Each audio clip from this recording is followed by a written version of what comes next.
नमस्ते प्यारे बच्चों, कैसे हैं आप सभी लोग। मैं जिज्ञासा बहुत बहुत स्वागत करती हूँ आप सभी का आशीष सिंह लेक्चर्स में। और आज के इस लेक्चर में हम कवर करने जा रहे हैं बल एवं गति के नियम के लास्ट टॉपिक को, जो है संवेग का संरक्षण। पिछले लेक्चर्स में हम देख चुके हैं कि कैसे बल लगाने से किसी भी वस्तु की अवस्था में परिवर्तन होता है, कैसे उस वस्तु की गति या विराम अवस्था जो है उसमें बदलाव आता है, किस प्रकार बल वस्तु की गति पर निर्भर करता है। ये सारी चीजें हम पढ़ चुके हैं। अब जो हमारा लास्ट टॉपिक इसमें बच रहा है वो है संवेग संरक्षण। संवेग संरक्षण का कथन जो है वो मैं आपको समझाती हूँ। आपने न्यूटन का गति का जो द्वितीय नियम है वो पढ़ लिया है, हमने उसे डिस्कस कर लिया है। तो न्यूटन का गति का जो द्वितीय नियम है वो द्वितीय नियम क्या कहता है कि किसी भी वस्तु पर कि किसी भी वस्तु के संवेग में संरक्षण की दर जो है वो बराबर होती है कि उस वस्तु पर कितना बाह्य बल लगाया जाए। या फिर आप बोल सकते हो कि किसी भी वस्तु के संवेग में परिवर्तन की दर बराबर होती है उस पर आरोपित किए गए बाह्य बल के। कि आप बाहर से कितना बल उस वस्तु पर लगा रहे हो, जितना बल आप वस्तु पर लगाओगे उतना ही उसके संवेग में परिवर्तन आएगा। लेकिन अगर मैं बोल दूं कि अगर मैं बाहर से इस वस्तु पर या फिर किसी पिंड पर अगर मैं बाहर से कोई मैं बल लगाऊं ही ना, हमने क्या देखा है कि वस्तु के ऊपर जब हम बाहर से बल लगा रहे हैं तो उसके संवेग में परिवर्तन आ रहा है। लेकिन मैं अगर आपको कह दूं कि हम वस्तु के ऊपर बाहर से कोई बल लगाए ही ना, तो उस वस्तु के संवेग में परिवर्तन क्या होगा। जब हम बल लगा रहे हैं, जब इसको येलो से लिख देते हैं हम, जब हम वस्तु पर न्यूटन का गति का द्वितीय नियम यही तो है, जब वस्तु पर आप असंतुलित बाह्य बल लगा रहे हो,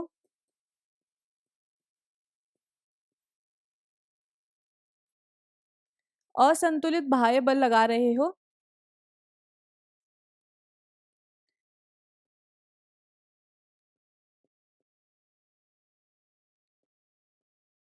तब उस वस्तु के संवेग में परिवर्तन कितना होगा।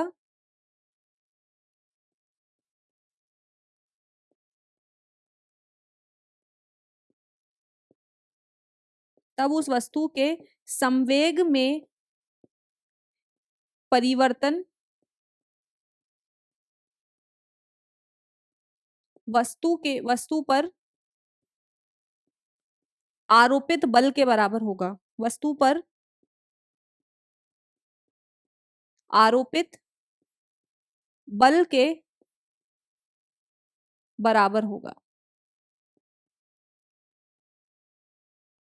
यही तो हमने न्यूटन के गति के दूसरे नियम में पढ़ा है कि जब किसी वस्तु पर आप बाह्य बल लगाते हो तो वस्तु के संवेग में जो परिवर्तन होता है वो किसके बराबर होता है, जितना आपने उस वस्तु पर बल लगाया उसके बराबर होता है। अब मैं कह रही हूं कि यदि वस्तु पर मैं जो बाहर से असंतुलित बल लगाऊं ही ना, मतलब उस वस्तु पर मैं 0 न्यूटन का बल आरोपित करती हूँ, या फिर ऐसा कह दूं कि उस वस्तु पर मैं अगर बल लगा ही नहीं रही हूं, तो क्या उस स्थिति में ऐसा नहीं कह सकती हूँ कि उस वस्तु के संवेग में परिवर्तन की दर क्या है, 0 है।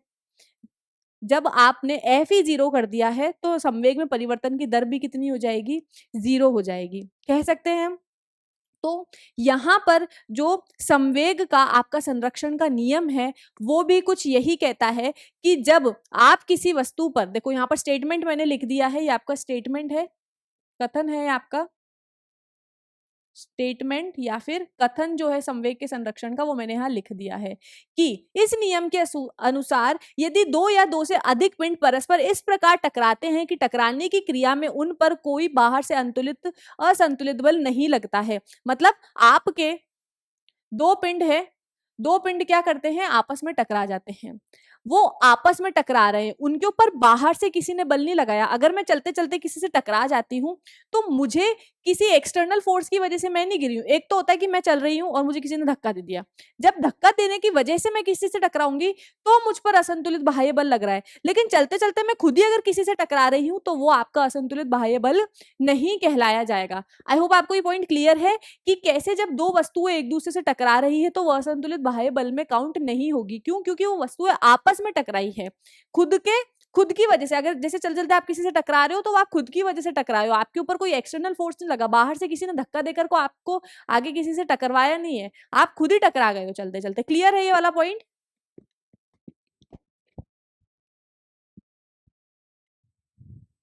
ठीक है, इतना समझ में आया कि जब कोई दो या दो से अधिक पिंड, हम यहाँ पर दो पिंडों की बात करेंगे, दो पिंडों के लिए ही हम इसको प्रूफ करेंगे, जब आपके दो पिंड आपस में टकरा जाते हैं और इस तरीके से टकराए हैं कि उनके ऊपर बाहर से कोई असंतुलित बाह्य बल नहीं लगा है, तो इस कंडीशन में क्या होगा, इस कंडीशन में जो वस्तुएं जब पहले नहीं टकराई थी, जब ये वस्तुएं आपस में नहीं टकराई है, तब उनका जो टोटल संवेग होगा वो उनके टकराने के बाद के टोटल संवेग के बराबर ही होगा। या फिर आप क्या बोल सकते हो कि उनके संवेग में परिवर्तन की दर कितनी होगी, 0 होगी। क्या बोला है मैंने, वापस बोल देती हूं मैं कि जब भी कोई वस्तुएं आपस में टकराती है, आपस में टकरा रही है, कोई असंतुलित बल उन पर नहीं लगा है, तो आपस में टकराने से उनके संवेग में जो परिवर्तन आता है वो 0 के बराबर आता है, यानी कि उनके संवेग में कोई परिवर्तन नहीं होता है। क्यों? क्योंकि आपने बाहर से कोई बल लगाया ही नहीं है। जब बाहर से कोई बल लगा ही नहीं है, जब बाहर से कोई असंतुलित बल लगा ही नहीं है, तो संवेग में परिवर्तन की दर कितनी हो जाएगी, 0 हो जाएगी। अब एक पॉइंट यहां पर और क्या क्लियर करना है, मैं बोल रही हूं कि संवेग में परिवर्तन की दर 0 होगी, संवेग 0 नहीं होगा, संवेग में परिवर्तन की दर होगी। फॉर एन एग्जाम्पल, मान लो कि आज मेरा टेस्ट है, मेरे टेस्ट में मार्क्स आए हैं 10 में से 8, वापस मेरा एक और टेस्ट हुआ है बाद में और उसमें भी मेरे नंबर आए हैं 10 में से 8, तो मेरे मार्क्स में कितना परिवर्तन हुआ, पहले भी 8 थे और अभी भी 8 ही है, तो मार्क्स में कितना परिवर्तन हुआ, परिवर्तन तो 0 हुआ, लेकिन इसका ये मतलब तो नहीं कि मेरे मार्क्स ही 0 गए हैं, ऐसा तो नहीं हुआ है ना, मेरे मार्क्स में परिवर्तन, इंप्रूवमेंट कुछ नहीं हुआ है मेरे मार्क्स में, पहले भी 8 थे अभी भी 8 है, तो परिवर्तन 0 हो गया लेकिन मार्क्स 0 नहीं हुए।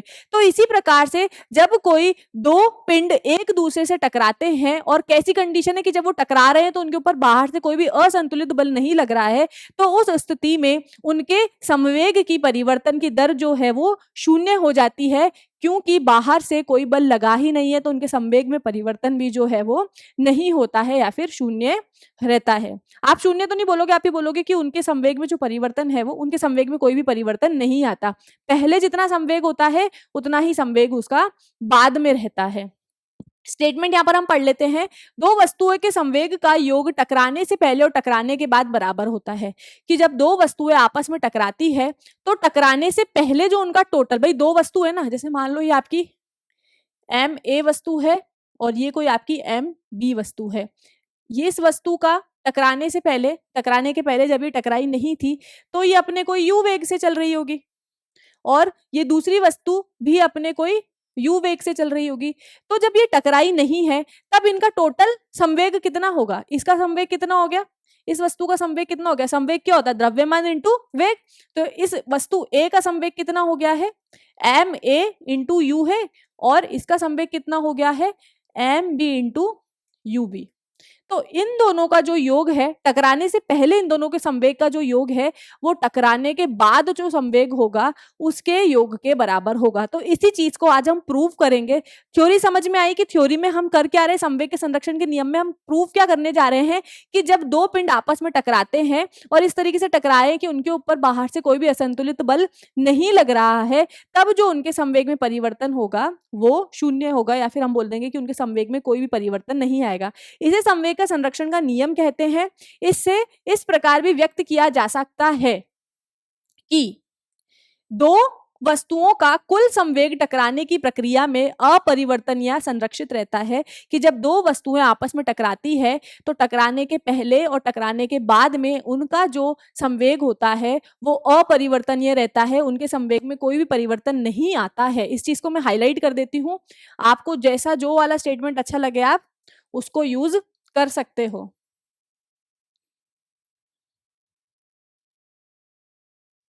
ये वाला जो स्टेटमेंट है आप इसको याद कर लेना, इजी है, और एक ये वाला भी मैंने यहाँ पर लिख दिया है, आपको जो बेटर लगे आप उसको उससे समझ सकते हो, क्योंकि हो सकता है कि कुछ बच्चों को ये डेफिनेशन समझ में आए और कुछ बच्चों को दूसरी वाली डेफिनेशन समझ में आए, तो जो भी आपको कन्वीनियंट लगे आप उसको यूज कर लेना।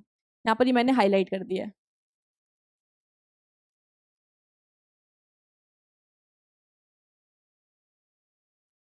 ठीक है, यहाँ पर इसको मैंने हाईलाइट कर दिया है। ये आपका संवेग के संरक्षण का नियम है।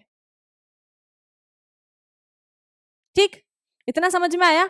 अब आते हैं इसके स्टेटमेंट पे, अब आते हैं इसके डेरिवेशन पर, या फिर इसको प्रूव कैसे करना है हमें कि भाई जब दो वस्तुएं आपस में टकरा रही है और उनके ऊपर कोई भी असंतुलित बल नहीं लगा है तो उनका जो संवेग में परिवर्तन होगा वो संवेग में जो परिवर्तन है वो प्रक्रिया में जो उनका संवेग है वो अपरिवर्तनीय रहेगा। इस चीज को हम कैसे प्रूव करेंगे? तो ये तो हमने इसका स्टेटमेंट समझ लिया। अब चलते हैं हम इसके प्रूव पर, किस चीज को आप कैसे प्रूव करोगे, गणितीय रूप से आप इसको कैसे प्रूव कर सकते हो। तो यहाँ पर मैंने पहले से ही आपके लिए एक डायग्राम बना करके रखा है कि मान लो आपके पास में दो वस्तुएं हैं। अब दो वस्तुएं हैं तो दोनों का द्रव्यमान भी अलग अलग होगा। पहली वस्तु का द्रव्यमान मैंने ए मान लिया है और दूसरी वस्तु का द्रव्यमान मैंने एम बी मान लिया है। इसका द्रव्यमान एम है, इसका द्रव्यमान एम बी। अब जब इनमें कोई भी टक्कर नहीं हुई है तो ये वस्तुएं अपने अंदर इनका जो भी वेग था उस वेग से चलती जा रही है। एक दिशा में चल रही है, ये भी इस दिशा में चल रही है, ये भी इस दिशा में चल रही है। लेकिन यहां पर जो ए वाली वस्तु है उसका जो वेग है वो बी से ज्यादा है। अब मान लो कि जब दो वस्तुएं चल रही है, दो वस्तुएं एक ही दिशा में चल रही है और पीछे वाली वस्तु का वेग ज्यादा है, तो क्या वो जाकर के आगे वाली वस्तु से टकरा नहीं जाएगी? या फिर मान लो कि आपके आगे कोई आदमी धीरे धीरे चल रहा है और आप पीछे से भागते हुए आ रहे हो, आपका वेग ज्यादा है, तो क्या आप उस आदमी से टकरा नहीं जाओगे? टकरा जाओगे ना। तो उसी तरीके से यहाँ पर कुछ होगा कि यहाँ पर जो हमारी पीछे वाली वस्तु है उसका वेग आगे वाली वस्तु से ज्यादा है, जिसके कारण उन दोनों में टक्कर होगी और टक्कर होने के कारण, टक्कर होने के बाद में उनके वेग में कुछ ना कुछ परिवर्तन आ जाएगा। यहाँ पर जो वेग में परिवर्तन आ रहा है वो किसी बाहरी बल की वजह से नहीं आ रहा है, बल्कि वस्तु के आंतरिक मतलब खुद की वजह से, वो खुद ही आपस में जाकर के टकरा गए हैं, इस वजह से आ रहा है। इस निकाय के अंदर हमने बाहर से कोई भी बल प्रदान नहीं किया है। बाहर से बल कब प्रदान करती? जब मैं इस बॉल को किक मार के उस बॉल के टच करवा देती या फिर ऐसे धक्का दे देती। बाहरी बल आप कब बोल सकते थे? जब आप इस मास ए वाली बॉल को टकराते और ये बी से जाकर के टकरा देती। लेकिन यहाँ पर हमने बाहर से कोई बल नहीं लगाया, खुद ही जाकर के ये टकरा गई, क्योंकि इसका वेग बी से ज्यादा था। और टकराने के बाद में इनमें टक्कर हुई, कोलिजन हुआ, टक्कर हुई, और टक्कर के बाद में जो एम ए वस्तु है उसका वेग तो वी ए हो गया और जो एम बी वस्तु है उसका वेग वी बी हो गया है। अब हमने क्या पढ़ा है, हमें क्या पता है कि जब दो वस्तुएं एक दूसरे से टकराती है तो कोई ना कोई बल एक दूसरे पर आरोपित करेगी। और ये बल कैसे आरोपित होगा? हमने न्यूटन के तीसरे नियम से क्या पढ़ा है कि जब कोई वस्तुएं आपस में टकराती है तो टकराने की वजह से वो एक दूसरे के ऊपर कोई ना कोई बल आरोपित करेगी। और ये बल क्या होगा, इस बल को हम कैसे लिखेंगे? अगर मैं लिख रही हूं F12, मतलब पहली वस्तु पर दूसरे के द्वारा कितना बल लगाया गया है बराबर होगा F21 की दूसरी वस्तु पर पहली वस्तु ने कितना बल लगाया है। हमें न्यूटन के गति के तीसरे नियम से क्या पता है कि जब भी कोई वस्तुएं आपस में टकराती है या फिर जब भी कोई एक वस्तु दूसरी वस्तु पर बल लगाती है या फिर क्रिया करती है तो दूसरी वस्तु बदले में पहली वस्तु पर प्रतिक्रिया करती है, और जो प्रतिक्रिया करेगी वो उसका जो परिमाण है वो बराबर होगा। अगर ए बॉल ने बी बॉल पर 10 न्यूटन का फोर्स लगाया है तो बी बॉल भी ए बॉल पर बदले में 10 न्यूटन का फोर्स लगाएगी, लेकिन उसकी जो दिशा होगी वो यहाँ पर विपरीत होगी। तो क्या मैं इस चीज को यहाँ पर इस तरीके से लिख सकती हूँ कि दूसरी ने पहले पर जितना बल लगाया है वो बराबर होगा कि पहली ने दूसरी पर जितना बल लगाया है। भाई यहाँ पर मैं क्या बोल रही हूँ, सेम बोल दिया मैंने, वापस रिपीट करती हूँ कि यहाँ पर हम क्या देख रहे हैं, पहली वस्तु पर दूसरी के द्वारा जितना भी बल लगाया गया है वो बराबर होगा कि दूसरी वस्तु पर पहली के द्वारा जितना बल लगाया गया है। मतलब इस बॉल पर अगर F फोर्स लगाया है तो बदले में इस बॉल ने इस बॉल पर भी F फोर्स लगाया है।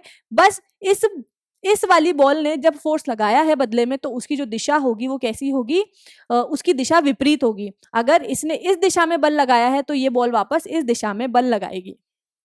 ये चीज हम जानते हैं न्यूटन के गति के तीसरे नियम से, जिसे हम क्रिया प्रतिक्रिया नियम भी बोलते हैं, एक्शन रिएक्शन भी बोलते हैं। ठीक है, अब इतना तो हमें समझ में आ गया, इतना तो हमें पहले से ही पता है। अब देखो, पहले ने दूसरी पर कितना बल लगाया होगा। अगर मैं यहाँ पर पहली के ऊपर कितना बल लगा होगा दूसरी के कारण, अगर मैं ये चीज देखूं तो यहाँ पर यहाँ पर पहली पर कितना बल लगा होगा, जितना उसके संवेग में परिवर्तन आया है उतना ही बल लगा होगा। तो न्यूटन के द्वितीय नियम से, ये तो मैंने किससे बोला है, ये मैंने बोला है थर्ड लॉ से, ये चीज मैंने बोली है थर्ड लॉ से।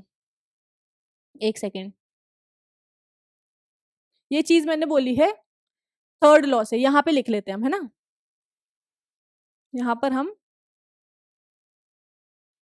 हम पूरा का पूरा डेरिवेशन कर लेंगे, जो हमें हमारे पास में मेन पॉइंट्स है वो हम यहाँ पर लिख लेते हैं।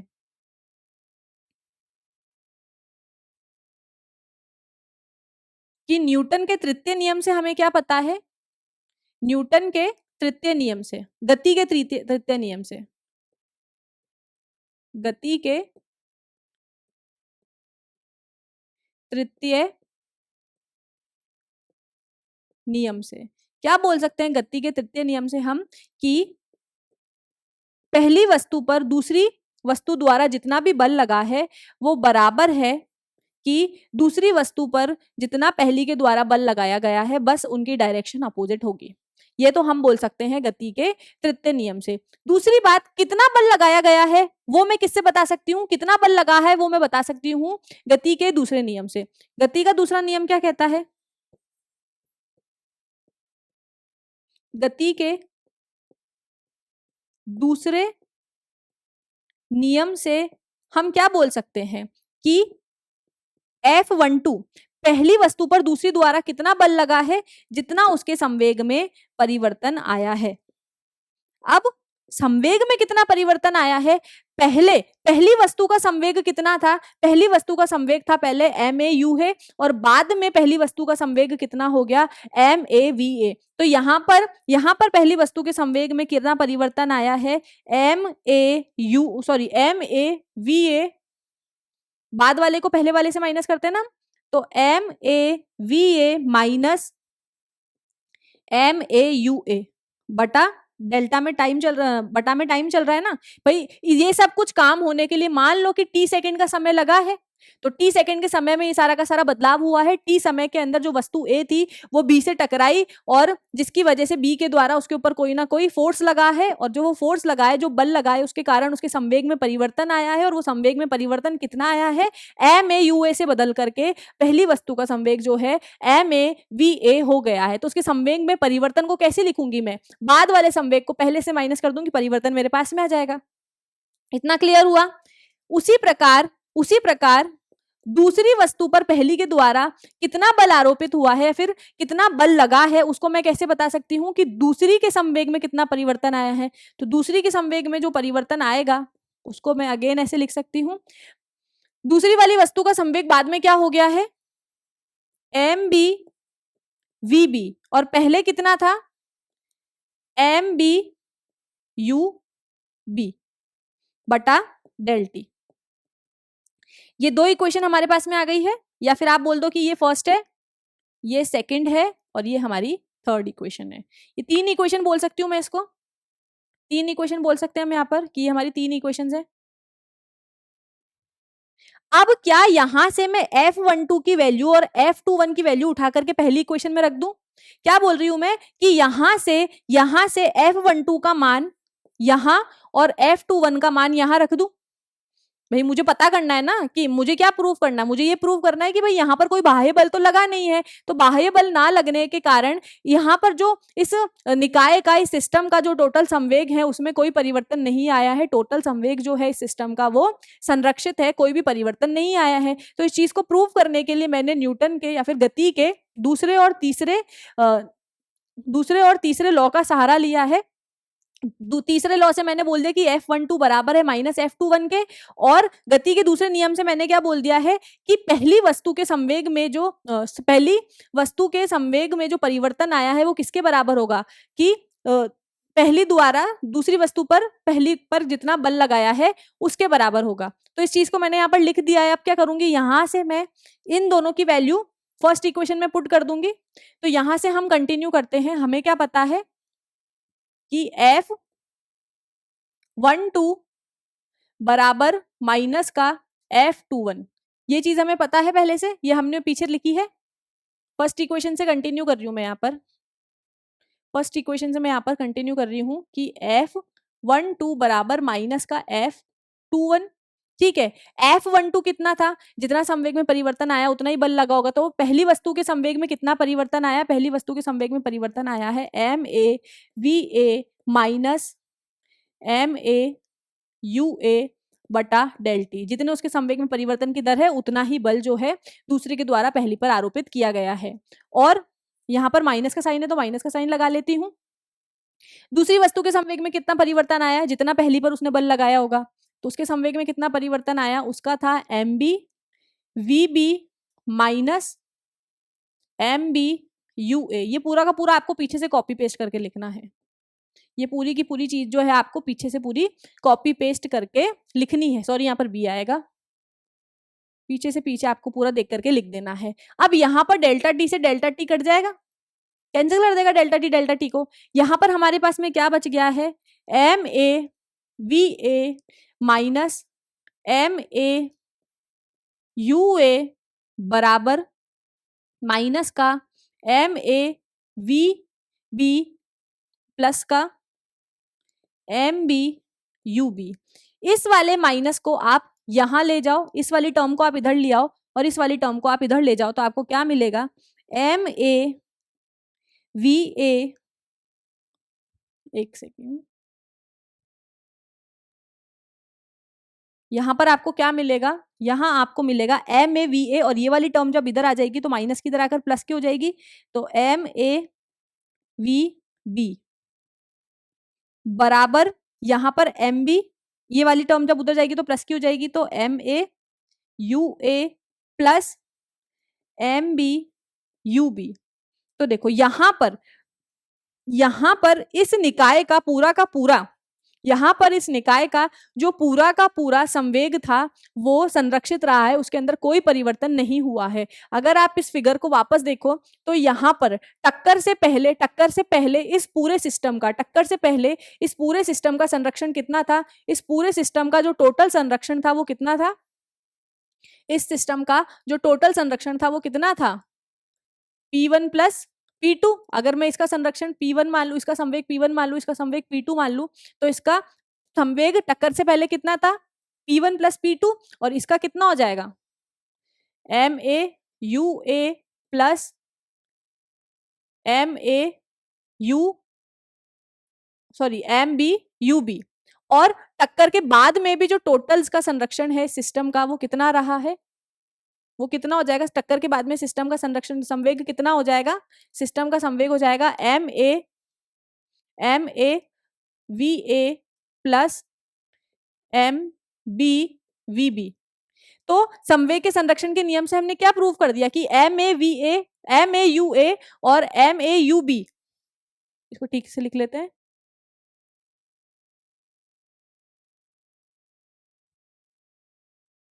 कि MAUA प्लस MAUB टक्कर से पहले जितना संवेग था टक्कर के बाद के संवेग के बराबर है। यहाँ पर ये टक्कर से पहले का संवेग है, ये टक्कर के बाद का संवेग है। तो यहाँ पर हम क्या देख रहे हैं कि टक्कर से पहले और टक्कर के बाद का संवेग जो है वो बराबर ही है, मतलब संवेग में कोई भी परिवर्तन नहीं आया है। प्रूव कर दी है ये चीज हमने संवेग के संरक्षण के नियम से। आई होप ये सारी चीजें आपको क्लियर हुई होगी।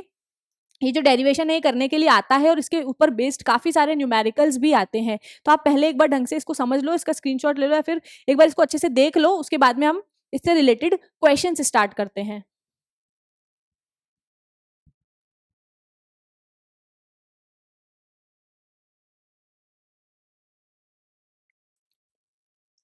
नेक्स्ट स्टार्ट करते हैं, हमारा क्वेश्चंस देखेंगे अब हम इससे रिलेटेड। यहाँ पर अब एक क्वेश्चन हम करेंगे कि 2 किलोग्राम की एक पिस्टल से 20 ग्राम के द्रव्यमान की एक गोली को छोड़ा जाता है और गोली का जो वेग है वो कितना है, 150 मीटर प्रति सेकंड है। तो गोली छोड़ने के बाद में जो पिस्टल का वेग होगा, पिस्टल कितनी स्पीड से वापस पीछे की तरफ जाएगी।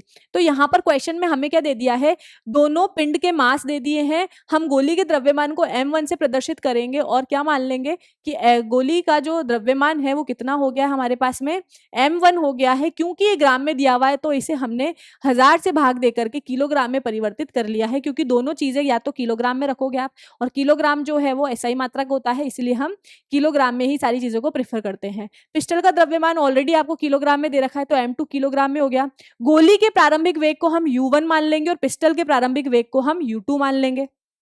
तो यहां पर हम क्या बोल सकते हैं कि u1 माइनस u2 कितना है, 0 है। क्यों? क्योंकि पहले दोनों ही विराम अवस्था में थी।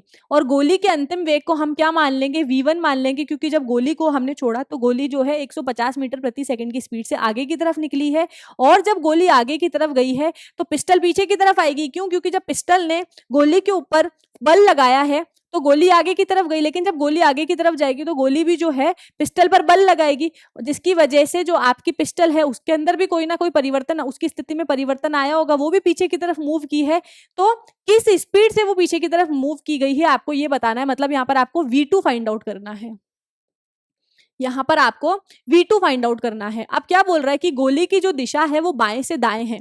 यहाँ पर हम क्या मान रहे हैं कि जो गोली की दिशा है वो बाएं से दाएं है, तो यहाँ पर जो आपकी गोली है वो बाएं से दाएं तरफ गई है, तो हमने इसको पॉजिटिव ले लिया है।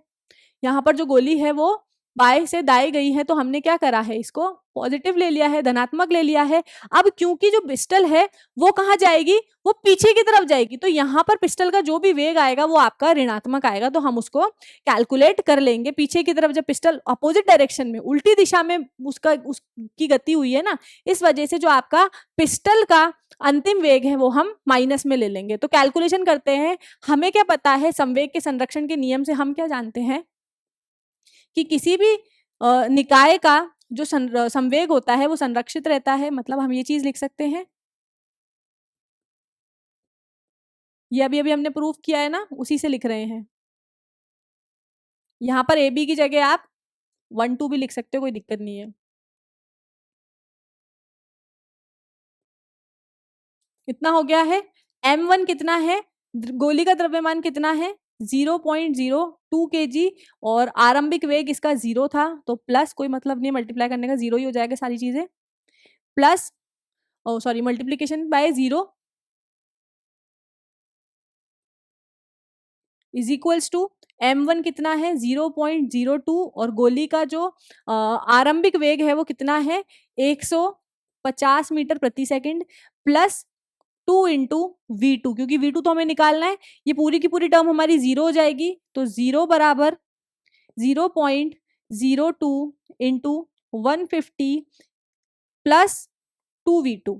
अब यहाँ पर ये चीज पूरी की पूरी इधर जाएगी और नेगेटिव हो जाएगी। मैं मल्टीप्लाई नहीं कर रही क्योंकि इजीली कट जाएगा ना, इसीलिए अभी मैं मल्टीप्लीकेशन नहीं कर रही हूँ। इस पूरी चीज को उठा करके मैं साइड ले आऊंगी तो कितना हो जाएगा, नेगेटिव हो जाएगा, ऋणात्मक हो जाएगा, और 2 इधर गुणा में है तो नीचे आकर के भाग में चला जाएगा।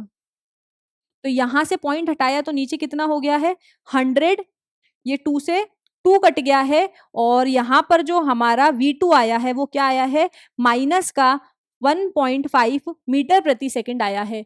यहाँ पर जो हमारा V2 का मान आया है वो हम क्या बोल सकते हैं, जो V2 का मान है हमारा, V2 का मान है हमारा कितना आया है, V2 बराबर आया है माइनस का 1.5 मीटर प्रति सेकंड। क्योंकि यहाँ पर ऋणात्मक चिन्ह क्या दर्शा रहा है कि जो पिस्टल की गति है या फिर पिस्टल का जो वेग है वो गोली की दिशा में, गोली के अपेक्षा में विपरीत दिशा में है, गोली के सापेक्ष विपरीत दिशा में है। यहाँ पर पूरा आपको सिस्टमेटिक तरीके से सॉल्व करके दिया गया है। आपको जो सॉल्यूशन इजी लगता है आप वैसे फॉलो करो, कोई दिक्कत नहीं, आप अपनी कैलकुलेशन भी कर सकते हो। आंसर आपका सही आना चाहिए और फॉर्मूला सही होना चाहिए। यहाँ पर 40 किलो के द्रव्यमान वाली एक लड़की 5 मीटर प्रति सेकंड के क्षैतिज वेग से 3 किलोग्राम द्रव्यमान वाली एक स्थिर गाड़ी पर कूदती है। तो यहाँ पर हमारे पास में इंफॉर्मेशन क्या क्या दे दी है कि जो लड़की है उसका द्रव्यमान कितना है 40 किलोग्राम है, और ये इसका आरंभिक वेग कितना है 5 मीटर प्रति सेकंड के आरंभिक वेग से ये एक 3 किलो द्रव्यमान वाली मतलब m2 गाड़ी पर कूद रही है। तो m2 कितना हो जाएगा 3 किलो। स्थिर गाड़ी है, मतलब जो गाड़ी है, अब गाड़ी हमारी स्थिर है, इसका क्या मतलब है कि गाड़ी 0 मीटर प्रति सेकंड की स्पीड है गाड़ी की। इतना समझ आया। गाड़ी के पहिए घर्षण रहित है, मतलब फ्रिक्शन लेस है। हम मान लेंगे कि जो गाड़ी के पहिए उसके अंदर कोई भी फ्रिक्शन नहीं लग रहा है। गाड़ी की गति प्रारंभ करने की अवस्था में लड़की का वेग क्या है? जब गाड़ी मूव करना स्टार्ट हुई है तो उस स्थिति में लड़की का जो वेग है वो क्या हो जाएगा? गाड़ी पर जब वो चढ़ जाएगी तो लड़की का वेग कितना हो जाएगा? तो लड़की का वेग उतना ही होगा जितना गाड़ी का वेग है, क्योंकि लड़की किस पर चढ़ गई है? गाड़ी पर चढ़ गई है ना। तो इस स्थिति के अंदर जो लड़की का वेग है, जो आपकी लड़की का वेग है वो किसके बराबर होगा? वो गाड़ी के वेग के बराबर होगा। और दोनों को ही मैं क्या मान लेती हूँ? v मान लेती हूँ कि लड़की का वेग और गाड़ी का जो अंतिम वेग है वो बराबर होगा। अब यहाँ पर हम संरक्षण का नियम लगाएंगे तो हम क्या बोल सकते हैं? M A U A plus M B U B बराबर, आप 1 2 करके भी मान सकते हो, जैसे चाहो वैसे मान सकते हो। ए बी बोलो 1 2 बोलो, एक ही बात है। क्योंकि यहाँ पर मैंने 1 1 लिया है इसलिए मैं 1 1 करके लिख रही हूँ कि M1 U1 plus M2 U2 is equals to M1 V1 plus M2 V2। यहाँ पर M1 कितना है हमारे पास में? 40, और लड़की का आरंभिक वेग कितना था? इंटू 5, प्लस गाड़ी का द्रव्यमान कितना है? 3, और गाड़ी जो थी वो स्थिर थी तो 0 इज इक्वल्स टू, यहाँ पर क्योंकि V1 और V2 दोनों ही V के बराबर है, दोनों का ही, गाड़ी और लड़की का दोनों का ही वेग, अंतिम वेग समान है, तो मैं V1 और V2 की जगह क्या लिख लूंगी? सिर्फ V लिख दूंगी। तो M1V प्लस M2V लिख दूं। यहाँ पर इसको 40 × 5 ही रहने देंगे क्योंकि डिवाइड होकर के कट जाएगा, इसीलिए मैं इन सब चीजों को सॉल्व नहीं कर रही हूँ। यहाँ पर M1 कितना है आपका? M1 है 40 into V plus 3 into V। यहां से V कॉमन ले लूंगी मैं, कितना हो जाएगा? यहां से V कॉमन लूंगी तो मैं मेरा, यहां से V कॉमन ले लेंगे हम, सिंप्लीफाई करना है ना हमें इसलिए। तो ये कितना हो जाएगा? 40 × 5 बराबर, ये कितना हो जाएगा आपके पास में? यहाँ से V कॉमन ले लूंगी तो क्या बच जाएगा? यहाँ से V बाहर चला गया, यहाँ से V बाहर चला गया, तो इसकी जगह मैं क्या लिख दूंगी? V बाहर लेने पर, V बाहर लेने पर मेरे पास में अंदर क्या बच जाएगा? 40 प्लस 3 इंटू V। यहां से मैंने दोनों में V कॉमन था ना, तो V को बाहर ले लिया, तो यहां पर मेरे पास में कितना आ जाएगा? ये मेरे पास में आ जाएगा 43। तो इसको मैं क्या लिख दूंगी? 40 × 5 बराबर 43 बराबर V। यहाँ पर 4 5 जा 20, 200, क्योंकि कट नहीं रहा इसलिए अब हम इसे मल्टीप्लाई कर लेते हैं। अब 43 को 200 से भाग दे करके देखो, 4 1 जा 4, 4 2 जा 8, 4 3 जा 12, 4 4 जा 16 और 4 5 जा 20। तो 43 को अगर मैं 5 से करूंगी तो भाई ज्यादा ही आएगा, तो 43 को 4 से गुणा करके हम देखते हैं, ठीक है। तो यहाँ पर 4 बार ले लूंगी तो कितना आ जाएगा? 172 आ जाएगा। तो यहाँ पर हमारे पास में कितना बच जाएगा? 8, और यहाँ पर 2 पॉइंट लगाएंगे, यहाँ 0 आएगा। अब देखो 7 4 7 जा 28 होता है, तो अगर ये सिर्फ 4 का टेबल होता तो कट जाता, लेकिन ये किसका टेबल है? 43 का टेबल है, तो 7 से जो वैल्यू है हमारी कम आएगी तो 6 आ जाएगा इधर। अब 43 को 6 से गुणा करने पर क्या आएगा? 6 3 जा 18, 1 कैरी गया, 6 4 जा 24, 25 कितना आ गया है? 258। माइनस करेंगे हम यहाँ पर 7, और ये कितना हो जाएगा? 10 में से 8 गया 2, 7 में से 5 गया 2, इधर 0 आ गया। वापस से कितना आ गया हमारे पास में? 220 आ गया है। अब देखो 4 5 जा 20 होता है, तो एक बार करके देखते हैं कि 5 से आ रहा है कि नहीं आ रहा है। 215 आ रहा है, तो 5 टाइम्स आ जाएगा। तो हमें सिर्फ पॉइंट के बाद में 2 डिजिट तक ही आंसर निकालना होता है। तो हम क्या बोल सकते हैं कि लड़की और गाड़ी का दोनों ही वेग कितना है? 4.65 मीटर प्रति सेकंड का है। देखते हैं इसका आंसर क्या आ रहा है। हाँ देखो 4.65 मीटर प्रति सेकंड। अब यहाँ पर जो हमारा आंसर है वो पॉजिटिव है, जो क्या दर्शाता है कि लड़की और गाड़ी दोनों ही समान दिशा के अंदर चल रहे हैं। रफ वर्क मैं यहाँ से इरेज नहीं कर रही हूँ, आपको आइडिया मिल जाए इसलिए मैंने यहाँ पर रफ वर्क करा हुआ है। इस तरीके से आप इसको देख सकते हो। सॉल्यूशन तो आपको अगली साइड पर भी मिल जाएगा, लेकिन एक बार हम खुद करके देखते हैं, सामने देख लेते हैं कैलकुलेशन कैसे हो रही है, तो ज्यादा बेटर समझ में आता है। चलो नेक्स्ट क्वेश्चन करते हैं हम। हॉकी के प्रतिद्वंदी टीमों के 2 खिलाड़ी गेंद को हिट करने के प्रयास में परस्पर टकरा जाते हैं। मतलब 2 लोग जो है वो हॉकी खेल रहे हैं और हॉकी बॉल को हिट करने की वजह से क्या करते हैं, वो एक दूसरे से टकरा जाएंगे। अब टकराने के बाद में क्या है? तथा आपस में उलझ जाते हैं। पहले खिलाड़ी का द्रव्यमान कितना है 60 केजी, तो m1 कितना लिख लूंगी मैं 60 केजी। हम यहाँ पर फिजिक्स सॉल्व कर रहे हैं, उनका झगड़ा नहीं सुलझाना हमें। और तथा वह 5 मीटर प्रति सेकंड के वेग से गति में था, तो उसका द्रव्यमान आरंभिक वेग कितना हो जाएगा, u1 कितना हो जाएगा 5 मीटर प्रति सेकंड। जबकि दूसरे खिलाड़ी का द्रव्यमान कितना है, दूसरे खिलाड़ी का द्रव्यमान है 55 केजी, ठीक है। और उसका वेग कितना था, उसका वेग था 6 मीटर प्रति सेकंड, ठीक है। आगे क्या लिखा है, के वेग से पहले खिलाड़ी की ओर गति कर रहा था, टकराकर उलझने के बाद वो दोनों किस दिशा में किस वेग से गति करेंगे। मान ले कि दोनों खिलाड़ी के पैर तथा पृथ्वी के बीच कार्यरत घर्षण बल नगण्य है। मतलब आपको यहाँ पर फोर्स ऑफ फ्रिक्शन जो है उसको आपको क्या मान लेना है, 0 मान लेना है। तो देखो पिक्चर आपको दे दी है, यहाँ पर एनसीईआरटी से पिक्चर हमने ले ली है। किस तरीके का कुछ है कि एक खिलाड़ी यहाँ से आ रहा था, एक खिलाड़ी यहाँ से आ रहा था, दोनों टकरा गए और टकराने के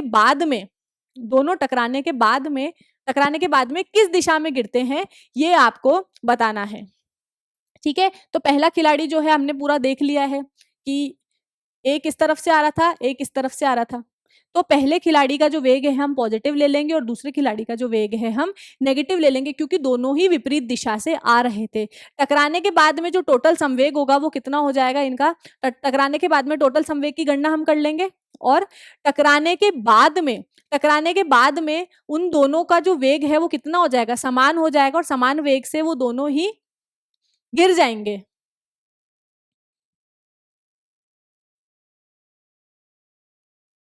तो इसको सॉल्व करते हैं हम। यहाँ पर दोनों विपरीत दिशा में है, इसलिए इसका हम यहाँ पर माइनस का साइन लगा लेंगे। आगे देखते हैं कि m1 u1 संवेग के संरक्षण के नियम से हम क्या लिख सकते हैं, m1 u1 m2 u2 बराबर m1 v1 plus m2 v2। अब यहाँ पर दोनों ही टकरा करके समान वेग से गिरेंगे, दोनों ही टकरा करके समान वेग से गिर जाएंगे। तो हम क्या देख लेंगे, जो भी इंफॉर्मेशन है पहले वो पुट कर दो। आपको नहीं पता कि आपको कैसे करना है क्वेश्चन को, सबसे पहले देख करके आइडिया लगता ही नहीं कि करना क्या है। तो जो इंफॉर्मेशन गिवन है वो लिख लो आप, और जो निकालना है वो हम देखते हैं कि कैसे हम निकालेंगे, कि कैसे आएगा। फॉर्मूला तो एक ही लग रहा है और कोई तो रास्ता है नहीं। m1 कितना है 60, u1 कितना है हमारे पास में 5, प्लस m2 कितना है हमारे पास में 55, और u2 कितना है हमारे पास में -6, मल्टीप्लाई बाय m1 कितना है हमारे पास में 60 इंटू v1 प्लस m2 कितना है 55 इंटू v2। अब ये दोनों एक ही दिशा में गिरेंगे। दोनों टकराने के बाद में जो है इसने पूछा है कि किस दिशा में गिरेंगे, तो हमें नहीं पता है कि किस दिशा में गिरेंगे और कैसे गिरेंगे, लेकिन हम मान लेते हैं कि दोनों टकरा करके उलझने के बाद में वो दोनों गिर जाएंगे और दोनों ही v वेग से गिरेंगे। हम मान लेते हैं कि दोनों ही टकराने के बाद में कितने वेग से गिरेंगे, v वेग से गिरेंगे। तो यहाँ पर मैं v लिख लूंगी। ये कितना हो जाएगा 6 5 30, 3 ऊपर कैरी गया, 6 5 30, 330। तो यहाँ पर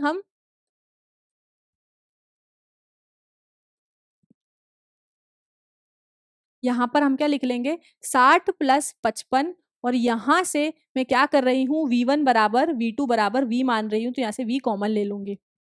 तो यहाँ पर हम क्या देख रहे हैं कि यहाँ पर माइनस करने पे माइनस का 30 आ गया है, और यहाँ पर जो आंसर होगा वो कितना होगा 115 मल्टीप्लाई में v। ये v इधर आकर 115 इधर जाकर के क्या हो जाएगा डिवाइड, 5 की टेबल से हम इसे काटते हैं तो 5 6 30 माइनस का 6, और 5 2 10, 1 बचेगा, 5 3 15। तो आपके पास में आंसर में क्या बच रहा है, यहाँ पर जो आपका v है वो बच रहा है -6/23। 23 से हम इसको डिवाइड करते हैं 6 को, तो 2 1 जा 2, 2 2 जा 4, और 2 3 जा 6। तो यहाँ पर 23 है, अगर सिर्फ 20 का टेबल होता तो 3 बार चला जाता, मतलब ये 3 बार तो नहीं जाएगा, 2 टाइम्स जाएगा। और 23 का डबल कितना होता है हमारे पास में 46, माइनस गया कितना बचेगा, यहाँ पर वापस से 0 आ जाएगा। 2 7 जा 14, 2 का टेबल होता तो 7 ले लेते, लेकिन नहीं 23 है ज्यादा है, तो यहाँ पर 6 टाइम्स जाएगा, और 6 टाइम्स जाएगा तो कितना बचेगा 6 3 जा 18, 1 ऊपर कैरी गया, 2 6 जा 12, 12 प्लस 1 13। तो माइनस का हमारे यहाँ पर कितना आ जाएगा, यहाँ पर हमारा आंसर मल्टीप्लाई करके देखोगे ना आप 23 की टेबल से तो आ जाएगा।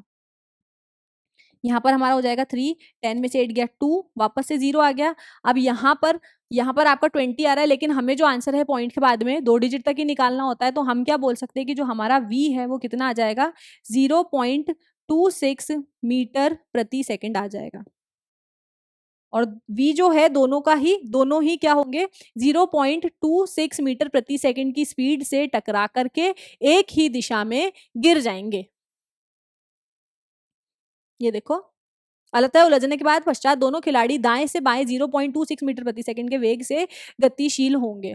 अब यहाँ पर उसने रेफरेंस लिया है कि दाएं से बाएं, लेकिन हम क्या मान रहे हैं कि दोनों एक ही दिशा में गिर जाएंगे, क्योंकि दोनों का पॉजिटिव आया। ये इसने डायरेक्शन बता दी कि एक इंसान यहाँ से टकराता हुआ आ रहा था, एक इंसान यहाँ से आ रहा था, दोनों टकरा करके दाएं से बाएं मतलब इस डायरेक्शन के अंदर गिर जाएंगे, इस तरीके से।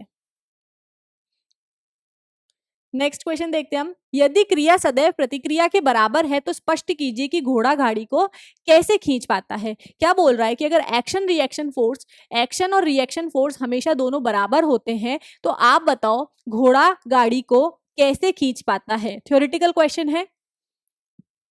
न्यूटन के गति के तीसरे नियम अनुसार क्रिया तथा प्रतिक्रिया हमेशा ही दोनों बराबर होती है और दोनों विपरीत दिशा में लगती है। मतलब जितना बल घोड़ा गाड़ी पर लगाता है उतना ही बल गाड़ी जो है घोड़े के ऊपर लगाती है। देखो, परंतु दो भिन्न वस्तुओं पर यहाँ घोड़ा आगे की ओर है और झुककर किसी कोण पर अपने पांव से, देखो यहाँ पर क्या है, जो आपका घोड़ा है वो किसको खींच रहा है, पीछे गाड़ी को खींच रहा है। ठीक है, यहाँ पर घोड़ा क्या करता है, अपने पैर से जमीन पर बल लगाता है और बदले में जो जमीन है वो घोड़े के ऊपर उतना ही बल लगाती है, जिसकी वजह से घोड़ा आगे की तरफ चल पाता है। तो इस यहाँ पर क्या लग रहा है भाई, एक बल तो इन दोनों के बीच में लग रहा है और एक बल जमीन और घोड़े के पैर के बीच में लग रहा है। तो न्यूटन के गति के तीसरे नियम के अनुसार क्रिया तथा प्रतिक्रिया दोनों हमेशा बराबर होती है, पर दोनों हमेशा विपरीत दिशा में लगते हैं। लेकिन दो भिन्न वस्तुओं पर यहाँ घोड़ा आगे की ओर झुककर, यहाँ पर जो घोड़ा है वो आगे की तरफ झुककर जमीन पर अपने पांव से जमीन को दबाता है और जमीन पर बल लगाता है, तथा जमीन घोड़े के क्षैतिज घटक पर प्रतिक्रियात्मक बल लगाती है। यहाँ पर आप इसको नॉर्मली क्या समझ सकते हो कि जब घोड़ा अपने पैर से जमीन पर बल लगा रहा है तो जमीन भी उतने ही अमाउंट का, उतना ही जो प्रतिक्रिया बल है वो घोड़े के ऊपर लगाती है, और यहाँ पर जो भागों में बट जाता है, प्रतिक्रिया बल लगता है जो दो भागों में बट जाता है। अब जमीन के द्वारा यहाँ पर जो बल लग रहा है, यहाँ पर जमीन के द्वारा जो बल लग रहा है वो दो भागों में बट जाएगा। बल का उदिर घटक घोड़े को संतुलन देता है, जबकि क्षैतिज घटक जो है गाड़ी को आगे की ओर गति देता है। यहाँ पर जो जमीन द्वारा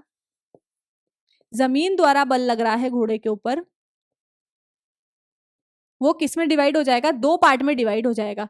दो पार्ट में डिवाइड कैसे होगा, एक पार्ट तो जो बल है वो पहला बल, उसके दो हिस्से कर लो। एक बल तो क्या कर रहा है, घोड़े को संतुलन दे रहा है, क्योंकि घोड़ा झुक करके बल लगा रहा है, तो एक कोण के हिसाब से बल लगा रहा है, कोण बना करके धरती पर बल लगा रहा है। तो यहाँ पर जब धरती वापस घोड़े पर बल लगाती है तो एक बल का एक हिस्सा तो उस घोड़े को संतुलन देता है और जमीन का दूसरा हिस्सा जो है घोड़े को गति देता है। यदि घर्षण बल और पहिए और सड़क के कोई बीच मान लीजिए कि क्षैतिज घटक से कम हो तो गाड़ी आगे बढ़ जाती है। अगर हम मान ले कि जो क्षैतिज बल जमीन द्वारा घोड़े के ऊपर लग रहा है वो घर्षण बल से ज्यादा होगा तो घोड़ा गाड़ी जो है वो आगे बढ़ जाएगी।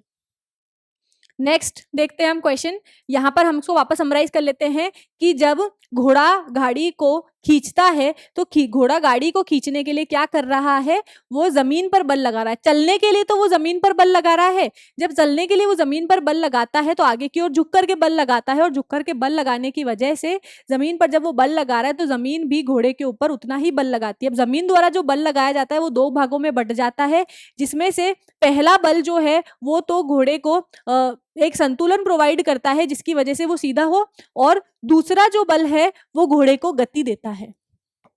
और यहाँ पर जो ये दूसरा बल है जो घोड़े को गति दे रहा है वो घर्षण बल से ज्यादा होना चाहिए, तभी आपकी घोड़ा गाड़ी आगे की तरफ बढ़ेगी। अगर घर्षण बल से कम है या फिर घर्षण बल के बराबर दूसरा बल लग रहा है तो यहाँ पर आपकी घोड़ा गाड़ी आगे नहीं बढ़ सकती, क्योंकि असंतुलित बल चाहिए ना वस्तु की स्थिति में परिवर्तन करने के लिए। एक अग्निशमन कर्मचारी को तीव्र गति से बहुता यातायात मात्रा में पानी फेंकने वाली रबड़ की नली को पकड़ने में कठिनाई क्यों होती है, स्पष्ट करें। यहाँ पर क्या कह रहा है कि जब फायरमैन आग बुझाते हैं तो रबड़ की नली को पकड़ने में फायरमैन को दिक्कत ही होती है, क्योंकि देखो आपको पता है कि जब आप रबड़ की फायरमैन की वो अग्निशमन यंत्र जब आप खोलते हो तो उसमें से बहुत तीव्र गति से आगे निकलता है, पानी की धार जो है बहुत ज्यादा स्पीड से आगे निकलती है। अब जब पानी की धार बहुत ज्यादा स्पीड से आगे निकलती है तो उसका संवेग होता है, और वो क्या करता है जब उसको खोलते हैं तो पानी की जो धार है बहुत तीव्र गति से आगे निकलेगी, और बदले में क्या करती है पीछे की तरफ फायरमैन को एक झटका लगता है, देखो, तथा पीछे की ओर प्रतिक्रिया बल पाइप से लगता है, जिसके कारण नली पीछे खिसकने लगती है। भाई देखो ये नली है आपकी, ये आपकी नली है जिसमें से पानी की धार निकलती है। तो जब पानी की धार आगे की तरफ निकल रही है तो पानी क्या करता है पीछे की तरफ भी बल लगाता है, जिसकी वजह से नली पीछे खिसकने लगती है और फिसलती है। इस कारण जो अग्निशमन कर्मचारी है उनको नली पकड़ने में कठिनाई होती है, क्योंकि उनके ऊपर कॉन्स्टेंटली बराबर बराबर समय के अंदर उनके ऊपर पानी की नली के द्वारा बल लगाया जा रहा है, जिसको हैंडल करने में परेशानी आती है। तो आज के इस चैप्टर के अंदर, इस लेक्चर के अंदर हम इतना ही कवर करेंगे। नेक्स्ट जो हमारा वीडियो लेक्चर होगा उसमें हम एनसीईआरटी की बैक एक्सरसाइज को डिस्कस करेंगे और उससे रिलेटेड सारे के सारे क्वेश्चन सॉल्व करेंगे। जो बच्चे बोल रहे थे कि बल तथा गति के जो न्यूमेरिकल्स है उनको करने में दिक्कत आ रही है, तो पहले वो एग्जाम्पल्स को प्रैक्टिस करो, उसके बाद में हम एनसीईआरटी के बैक एंड क्वेश्चंस को सॉल्व करेंगे। आई होप आपका जो डाउट है, जो न्यूमेरिकल सॉल्व करने में प्रॉब्लम है, वो कुछ हद तक आपकी रिड्यूस हो जाएगी, और बैक एंड एक्सरसाइज करने के बाद में कंप्लीटली आप सारे के सारे न्यूमेरिकल्स को समझ करके सॉल्व कर पाओगे। तब तक के लिए बच्चों पढ़ते रहिए, मिलते हैं अगले वीडियो लेक्चर में। Till then bye bye.